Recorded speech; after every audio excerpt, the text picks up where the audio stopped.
6월 3일 새벽 예배 다 함께 사도신경 하심으로 하나님께 올려드리겠습니다.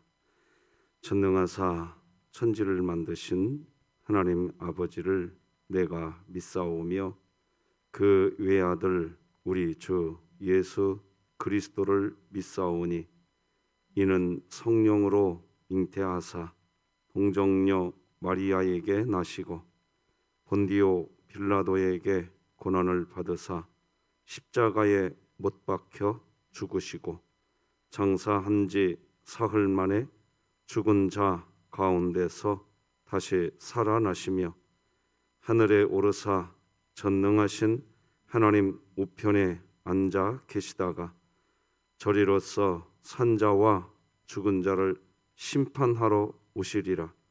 성령을 믿사오며 거룩한 공회와 성도가 서로 교통하는 것과 죄를 사하여 주시는 것과 몸이 다시 사는 것과 영원히 사는 것을 믿사옵나이다. 아멘. 우리 찬송가 436장 하나님께 찬양 드리겠습니다.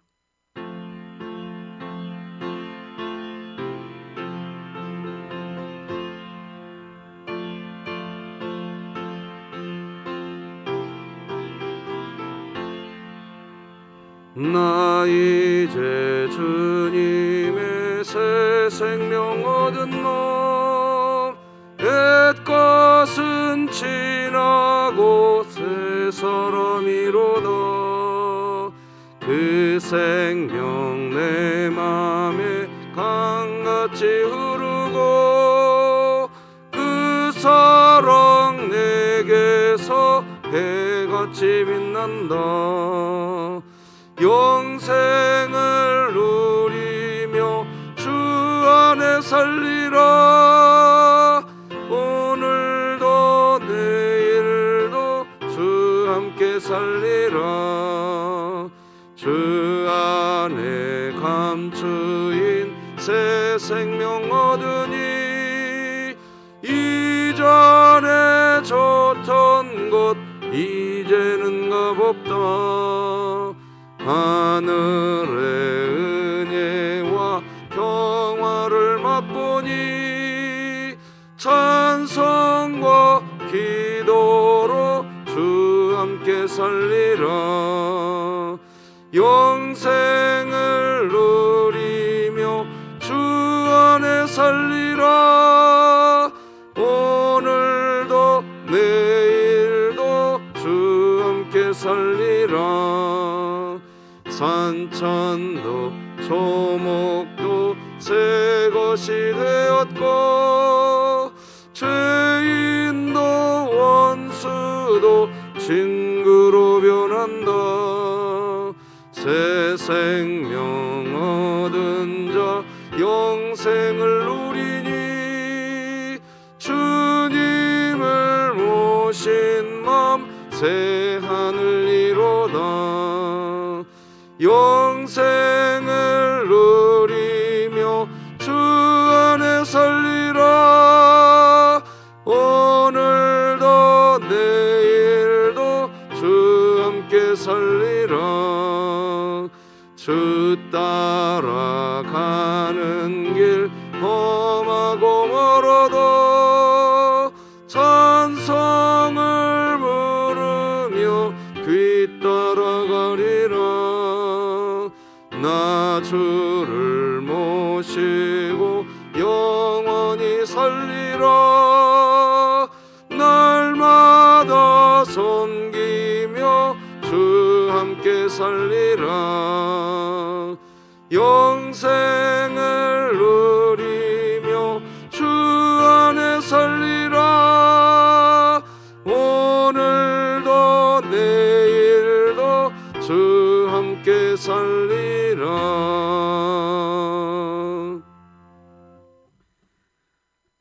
우리 진흥교회 주간기도표 6월 3일 금요일 기도 제목 함께 기도하시겠습니다. 교회를 위해 기도드립니다.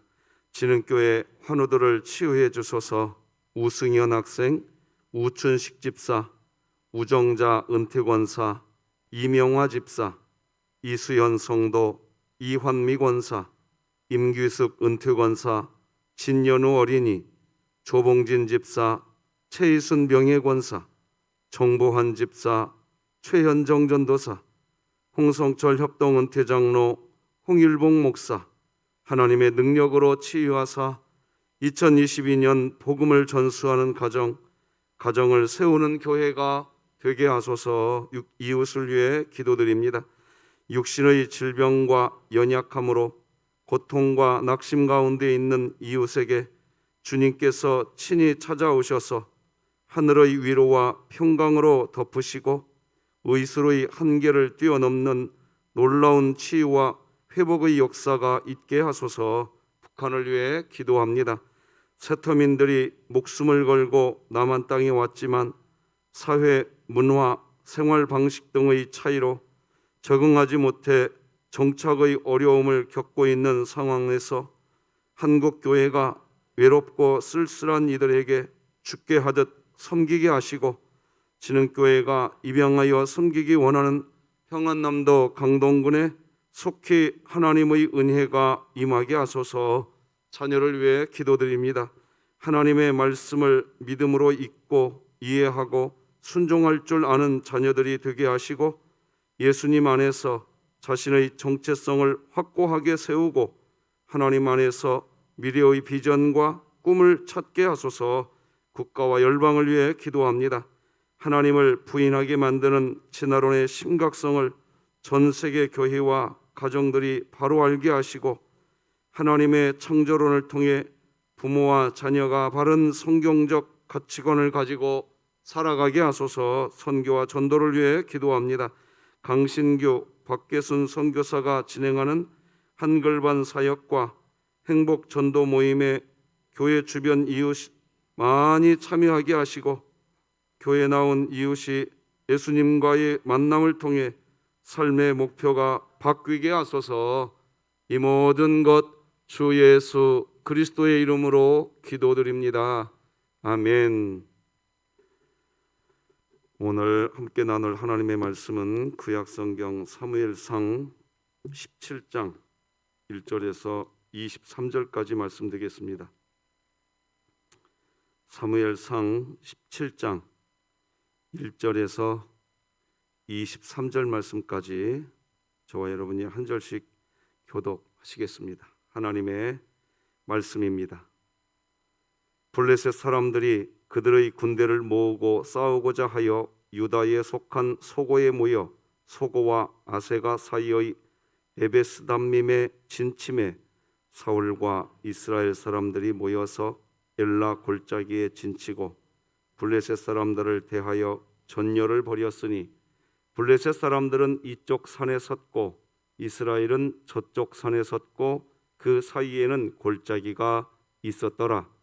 블레셋 사람들의 진영에서 싸움을 도두는 자가 왔는데 그의 이름은 골리앗이요 가드 사람이라.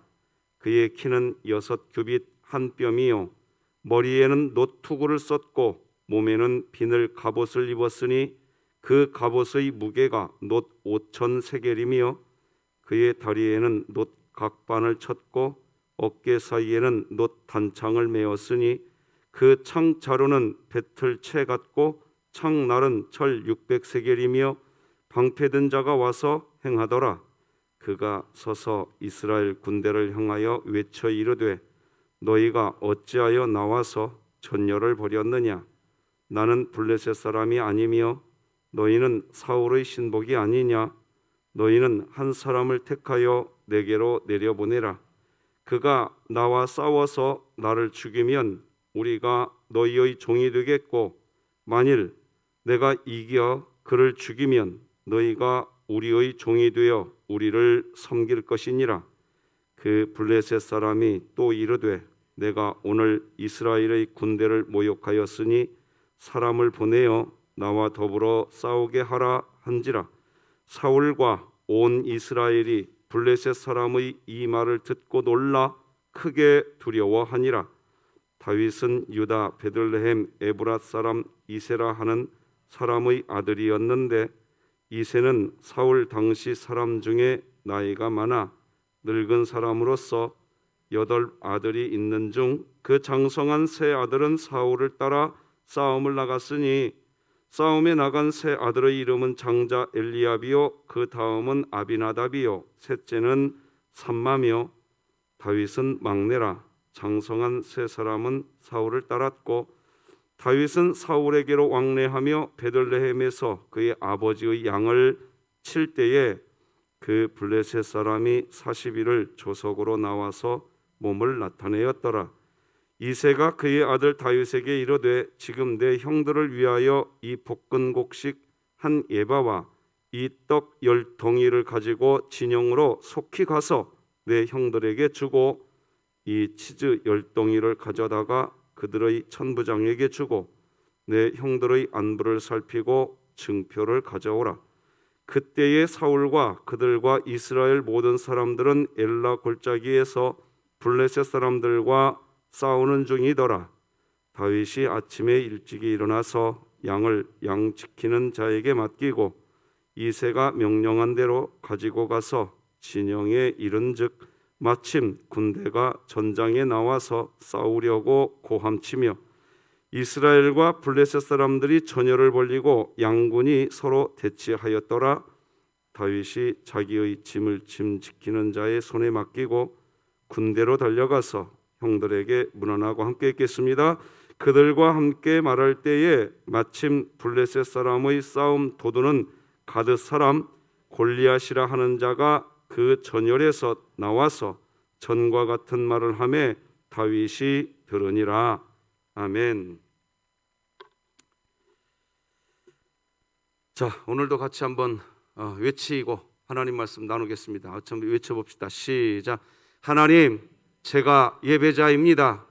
공동체여 다시 일어나라. 아멘. 여러분 오늘 들어오실 때 음료수 하나씩 받으셨죠? 우리 김일남 성도님이 기도 좀 부탁드린다고 기도하시는 분들에게 주신 음료입니다.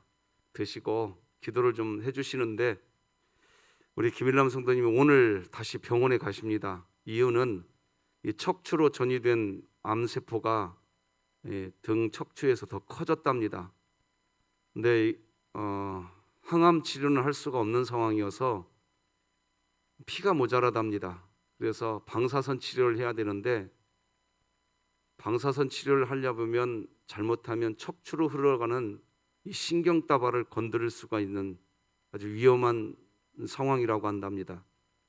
근데 이 신경다발을 건들지 않고 방사선 치료를 하기 위해서는 이 척추 부분을 본을 떠야 된답니다. 그래서 정확한 지점을 찾아서 이제 방사선 치료를 10회 동안 해야 되는데 오늘 그 본을 떠러 갑니다. 꼭 기도 부탁을 드린다고 하면서 요청이 있습니다. 그러면서 오늘도 예물을 드렸습니다. 이렇게 올렸습니다. 하나님 아버지 감사합니다.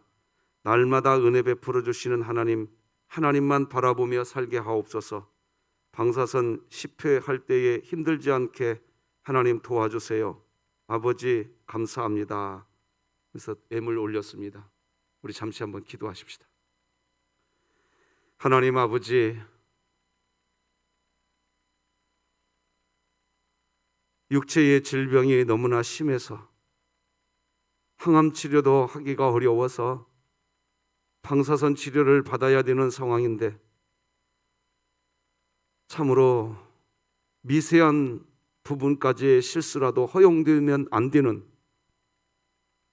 아주 신중한 치료가 이제 진행되어야 한다고 합니다. 하나님 친히 집도하여 주시옵소서. 몸의 암세포가 깨끗이 녹아져갈 수 있는 은혜가, 치료가, 역사가 일어나게 하여 주시옵소서. 하나님을 바라봅니다. 의지합니다. 하나님 도와주시옵소서. 하나님 치료하여 주시옵소서. 오랜 세월 동안 병치료하며 힘들지만 하나님을 바라보며 소망합니다. 우리 김일남 성도님, 김하순 집사님 그 가정을 붙잡아 주시옵소서. 치료하여 주시옵소서. 예수님의 이름으로 기도드립니다. 아멘. 아울러서 구역장 모임을 위해서 꼭 기도 부탁드린다는 광고 한 번 더 드립니다. 그리고 내일 우리 초동부와 우리 베드로 남전도회가 모임을 갖고 내일 또 우리 이정희 집사님 딸 우리 사라 자매가 결혼식 합니다. 귀한 하나님의 은혜들이 우리 성도들의 가정에 있었으면 좋겠습니다. 오늘은 약한 자를 통해 역사하시는 하나님, 이런 제목으로 말씀 나누겠습니다.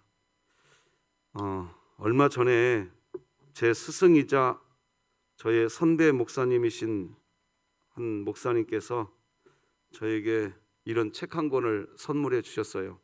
책 제목은 목회 행전입니다. 이제 은퇴를 앞두고 계십니다. 총신대원 80회 졸업생들이시더라고요. 이분들이 다 동기분들이신데 지나온 목회 여정을 돌아보면서 한 80여 명의 목사님들이 쓰신 그야말로 목회 행전입니다. 제가 이 책을 쭉 보면서 목사님들께서 지나온 목회 여정을 회상하면서, 그러니까 목회하면서 가장 기억에 남는 일들을 글로 엮은 책이더라고요. 참 신기한 것은요, 제가 이 책을 읽어보니까 한결같이 신기하게 약속이라도 한 것처럼 동일한 고백이 나온다는 겁니다. 길게는 40년, 짧게는 25년, 그러니까 대략 평균 30년 정도의 목회를 하신 분들입니다. 목회하면서 느낀 경험담을 글로 쓴 건데, 교회를 세워 나가올 때 하나님이 쓰시는 사람들이 있더라는 겁니다. 어떤 분들은 하나님이 어떤 분들을 쓰시느냐, 교회 내에 질병이 있는 분들을 쓰시더라는 거예요. 우리 교회도 성전 건축 하기 전에 어떤 한 분의 소천 사건 통해서 저도 원로 목사님께 그렇게 들었거든요. 질병이 있는 사람들을 쓰시더래요. 나 깜짝 놀랐어요. 이 책을 읽으면서 목사님들이 약속이라도 한 듯.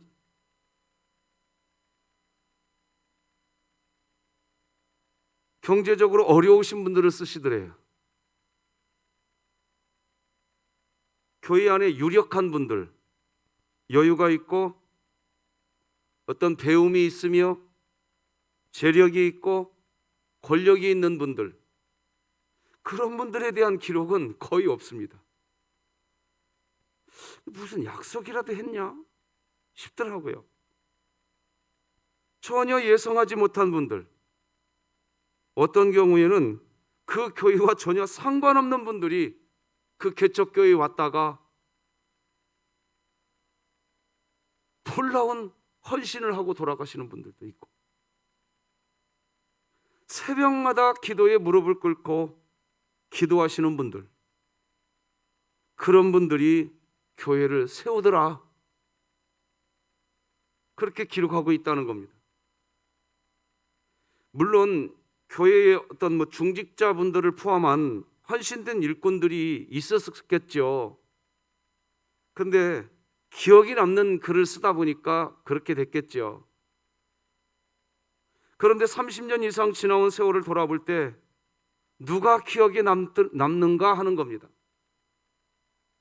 평균 30년 목회를 회상하면서 그동안 목회를 할 수 있었던 이유를 조용히 생각해 볼 때, 용모가 뛰어나고 재력이 많으며 심지어 어떤 권력이 있는 분들이 아니라 그 반대로 권력도 없고 재력도 없고 그렇다고 딱히 어떤 자랑할 것도 없으신데 그저 하나님만 바라보면서 하나님 한 분으로 행복하다고 고백하시던 분들, 그런 분들이 기억에 남는다. 여기 제가 어떤 분들이 글을 썼는지 제가 이름을 읽어드리면 여러분 알만하신 분들도 많이 있습니다. 여러 명의 목사님들, 80여 명이 넘는 분들이 쓴 책인데 많은 생각을 하게 되었습니다. 전혀 예상 밖의 분들이 헌신해 주시고 정말 힘들고 어려운 분들이 자기의 삶에 그 어려움이 있는데, 그런데 그 어려움 때문에 밤마다 새벽마다 예배당에 엎드리더래요. 그런데 그 어려운 분들이 헌신하더래요.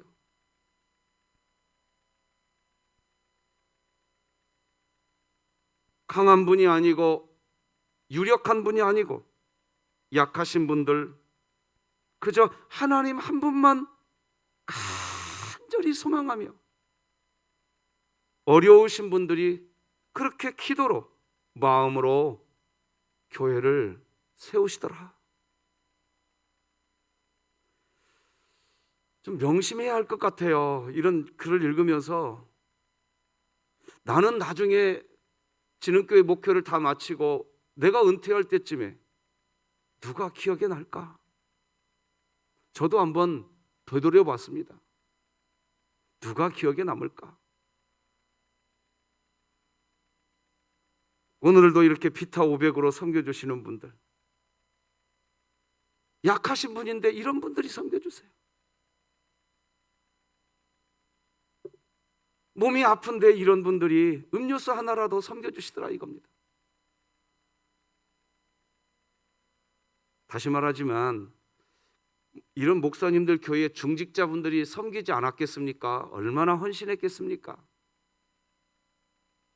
그것이 없었다 그 얘기를 하는 게 아닙니다.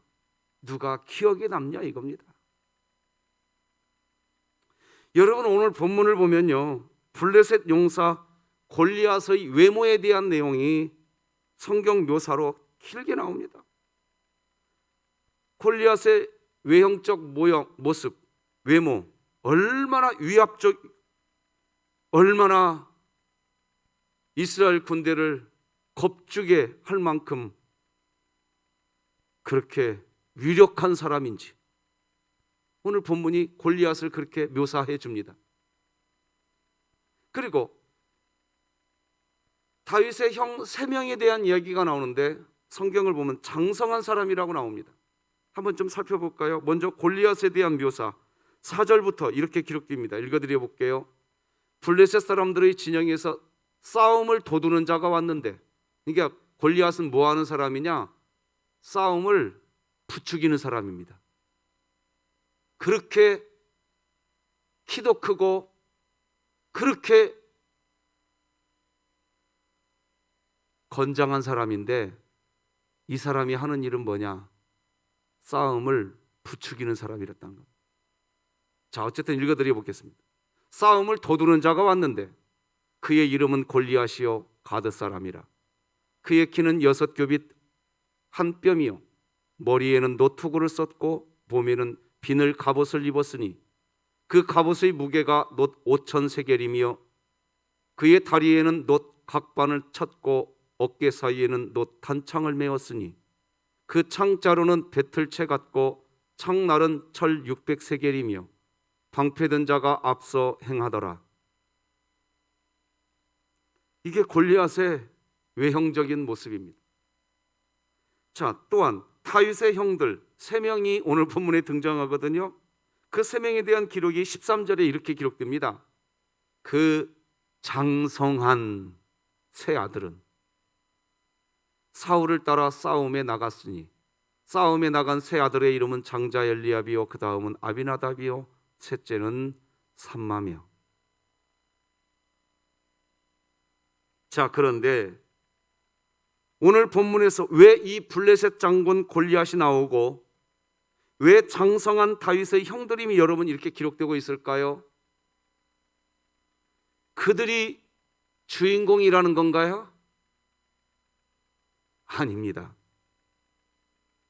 그들이 주인공이 아니라 그렇게 외형적으로 뛰어난 그들, 장성한 그들은 하나님이 그들을 쓰셨다,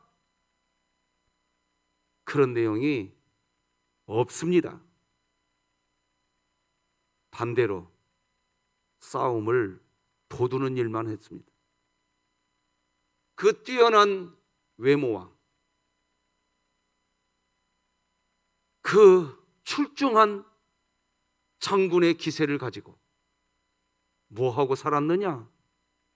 싸움 도두는 일을 하고 살았다는 겁니다. 반면에 다윗은 어린 막내 아들입니다. 즉, 어린 막내 아들이라는 표현이 14절에 나와요. 여러분 성경책을 한번 보십시오. 13절에서 형들은 장성한 형들이라는 표현이 나오는데, 이어서 14절 다윗은 막내라, 장성한 세 사람은 사울을 따랐고, 이렇게 표현할 때 보면 다윗은 아직 장성한 사람이 아닌 막내라는 뜻입니다. 그렇죠? 장성한 사람이 아니라는 겁니다. 어리다는 뜻이죠. 약하다는 뜻입니다. 다른 말로 하면 언변이, 즉 말도 잘 하지 못하는 상황이라는 뜻도 있겠습니다. 그래서 감히 블레셋 장군 골리앗 앞에 서면 인간적으로 보면 그냥 기가 죽을 수도 있는 사람 다윗입니다. 한마디 말도 할 수 없는 사람 다윗이라는 뜻입니다. 그런데 그에 반해서 골리앗은 어떤 사람인가요? 골리앗은 외모뿐 아니라 말빨도 대단했습니다. 언변에 능한 사람이었습니다. 다시 한번 8절, 9절, 10절을 읽어드려 볼게요. 골리앗이 어떤 이야기를 하는지 한번 잘 봐보세요. 그가 서서 이스라엘 군대를 향하여 외쳐 이르되 너희가 어찌하여 나와서 전열을 벌였느냐? 나는 블레셋 사람이 아니며 너희는 사울의 신복이 아니냐? 너희는 한 사람을 택하여 내게로 내려보내라. 그가 나와 싸워서 나를 죽이면 우리가 너희의 종이 되겠고, 만일 내가 이겨 그를 죽이면 너희가 우리의 종이 되어 우리를 섬길 것이니라. 그 블레셋 사람이 또 이르되 내가 오늘 이스라엘의 군대를 모욕하였으니 사람을 보내어 나와 더불어 싸우게 하라. 골리앗이 하는 말입니다. 골리앗이 하고 있는 이 말, 다 싸우자는 말밖에 하고 있는 말이 아닙니다. 왜? 내가 강하거든. 내가 키가 크거든. 내가 힘이 있거든. 그러니까 강하고 키도 크고 힘이 있는데 그 사람이 뭘 하자고 지금 이렇게 이야기하느냐? 싸우자는 이야기만 하는 겁니다. 이게 인생입니다. 골리앗이 나일 수도 있겠다는 생각을 치울 수가 없더라고요.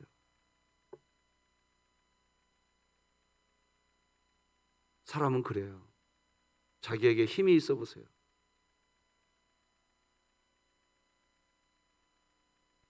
자기에게 가진 게 있어 보세요.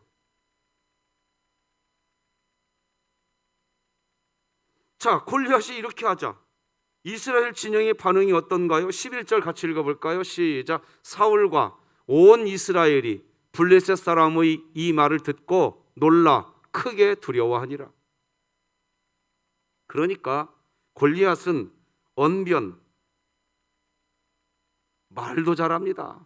이스라엘 백성들을 말 한마디로, 말 몇 마디로 다 기를 죽여버립니다. 이런 상황입니다.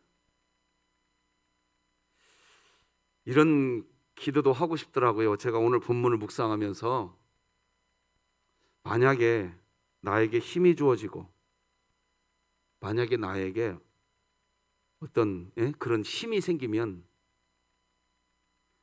골리앗과 같은 모습이 나에게도 나올 수 있겠다.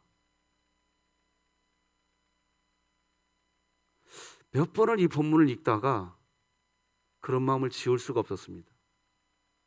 그래서 오늘 새벽에 이런 마음을 갖고 여기 왔습니다. 하나님, 만약에 내가 그렇게 나에게 주어진 힘으로 내가 골리앗과 같이 변할 것 같으면 하나님 나에게 그렇게 힘 주지 마십시오. 하나님 나에게 힘 주지 마세요. 작정하고 왔습니다. 만약에 내가 이 골리앗과 같은 사람이 될 것 같으면 하나님, 나에게 힘주지 마세요.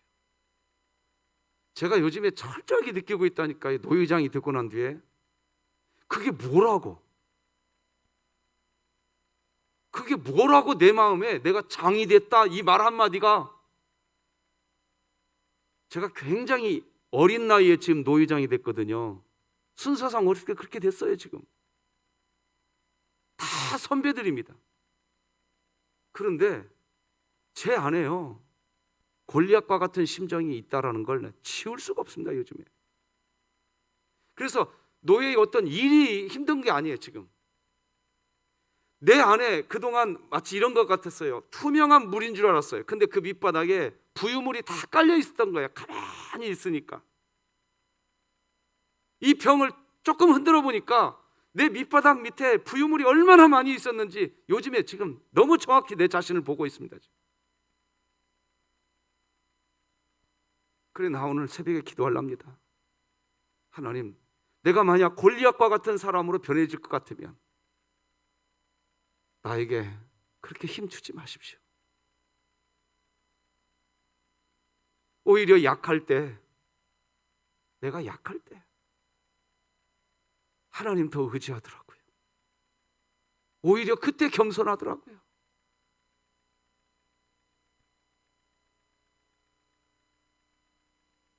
여기서 우리는 짚고 가야 됩니다. 하나님은 외모가 아니라 중심을 보시는 하나님이십니다. 그런데 이런 상황에서 이스라엘은 골리앗이라고 하는 그 외모만 보고,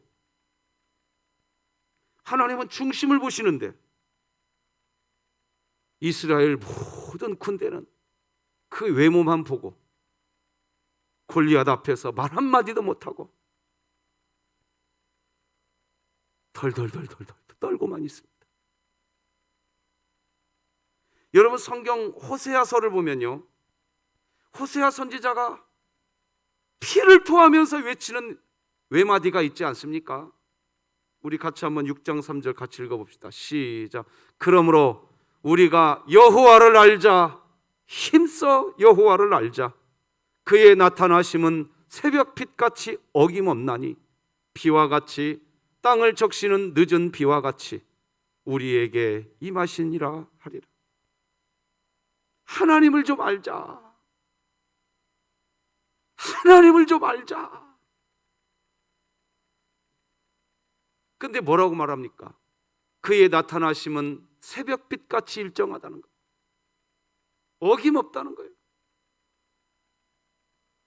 아침 동이 터오를 때 되면 어김없이 빛이 비치는 것처럼 어느 때가 되면 하나님은 변함없이 우리에게 찾아오신다는 겁니다. 할렐루야. 그 하나님을 좀 알자. 외모만 보시는 분이 하나님이 하시나? 아니시고 중심을 보시는 분이시니까. 왜 호세아 선지자는 하나님을 알자고 하면서 이렇게 외치고 있을까요? 외형적인, 골리앗의 외형적인 모습만 보고 주눅들어 있는 이 이스라엘 백성들, 누구 한 사람도 감히 하나님의 이름을 모욕하느냐? 거기에 대해서는 한마디도 못하고 있습니다.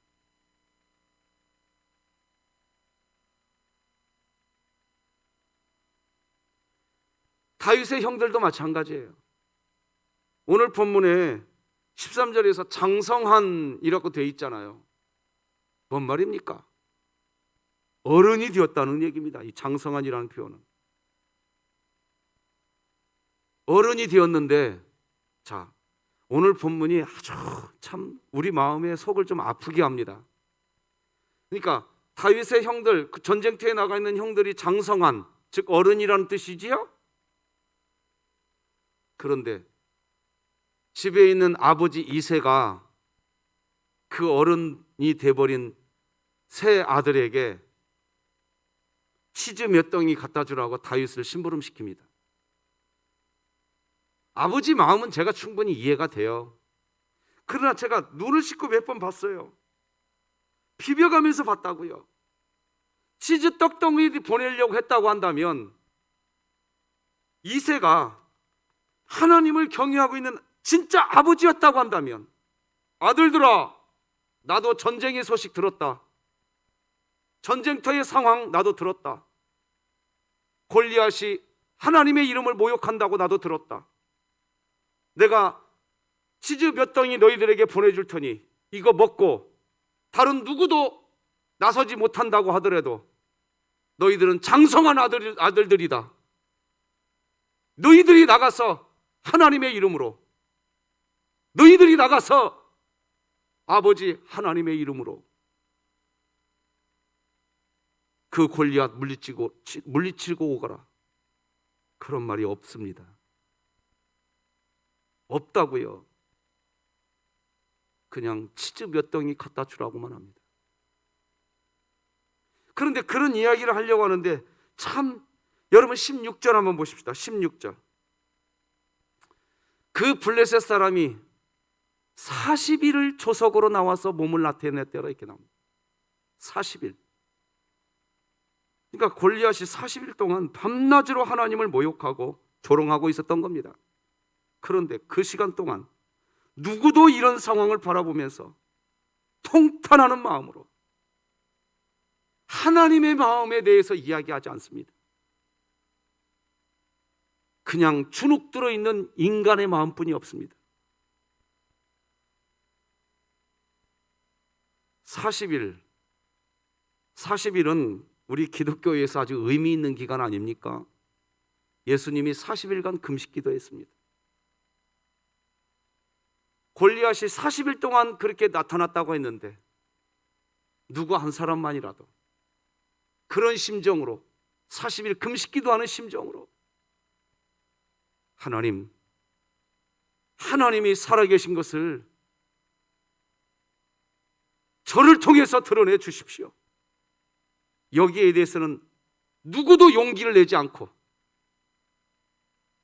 그러니까 오늘 본문에 나오는 모습은 이런 겁니다. 용기 내는 사람이 있어요.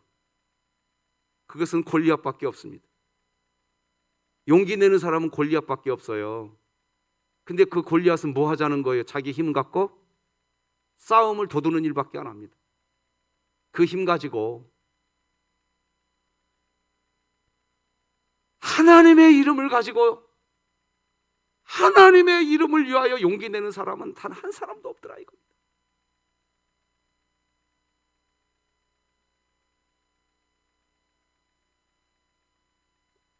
우리 고린도전서 말씀 다 같이 한번 읽어보시면 은혜가 될 것 같습니다. 같이 한번 읽어봅시다. 시작. 형제들아, 너희를 부르심을 보라. 육체를 따라 지혜로운 자가 많지 아니하며 능한 자가 많지 아니하며 문벌 좋은 자가 많지 아니하도다. 그러나 하나님께서 세상의 미련한 것들을 택하사 지혜 있는 자들을 부끄럽게 하려 하시고 세상의 약한 것들을 택하사 강한 것들을 부끄럽게 하려 하시며 하나님께서 세상의 천한 것들과 멸시받는 것들과 없는 것들을 택하사 있는 것들을 폐하려 하시나니. 우리는 이런 하나님의 말씀을 읽었고 들었고 때로는 메시지를 통해서도 참 많이 접해본 말씀입니다. 그런데 현실 속에서는 이렇게 역사하시는 하나님을 기억하지 못하고 현실 속에서는 그저 외적인 것만 이야기하고 가지고 있는 힘 가지고 싸움을 돋으려고만 하고, 그게 혹 나의 모습은 아닌지. 오늘 본문에서 단순히 골리앗 이 나쁜 놈, 다윗 좋은 사람, 오늘 본문에서 그것만 보고 넘어간다면 안 될 것 같다는 생각이 듭니다. 여러분, 사도 바울이 어느 날 몸에 질병이 있었잖아요. 가시가 있다고 표현하잖아요. 하나님께 간절히 기도합니다. 이게 가시라고 하십시다. 이게 하나님, 이 가시를 내 몸에서 빼어내 주십시오. 그때 하나님이 뭐라고 말씀하십니까? 고린도후서 12장 9절에 이렇게 기록됩니다. 나에게 이르시기를 내 은혜가 내게 족하도다. 이는 내 능력이 약한 데서 온전하여 짐이라 하신지라. 그러므로 도리어 크게 기뻐함으로, 한번 따라서 해보십시다. 나의 여러 약한 것들에 대하여 자랑하리니. 이겁니다. 이는 그리스도의 능력이 내게 머물게 하려 함. 이게 무슨 말이냐? 이렇게 설명해 볼게요. 이 테이블이 여기 있습니다. 이렇게 이 테이블이 사도 바울이라고 하십시다. 근데 이 사도 바울인데 이 사도 바울 몸에 가시가 이렇게 하나 들어왔습니다. 그래서 사도 바울이 이 가시를 빼달라고 그랬어요.